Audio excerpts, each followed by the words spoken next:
Welcome to Samba Samba. Enjoy the video. You begin by verifying the essentials. Check that the SIM is seated correctly and the device isn't carrier locked. Once you confirm that, toggle airplane mode for 10 to 15 seconds to force reconnect. Make sure to note the network name, signal strength bars, and any error messages shown. These details guide the next steps. If you can, record the time and location. Some dropouts are location-specific, so you don't repeat steps unnecessarily. Next, dig into network settings. Manually switch between 4G, 3G, and 2G to see which delivers stable service. Once done, restart the phone.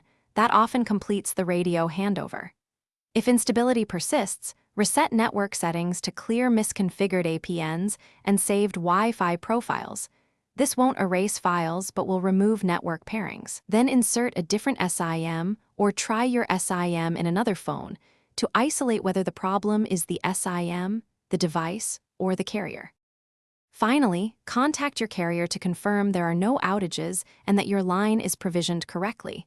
Provide the error details you noted earlier. Make sure carrier settings and the phone OS are up to date, then test service again. If problems continue, enable Wi-Fi calling or use a portable hotspot as a temporary fix. Troubleshooting tip: if coverage varies by location, move to a higher floor or near a window. Signal can improve dramatically with small position changes. Thanks for watching. Consider subscribing if we helped you.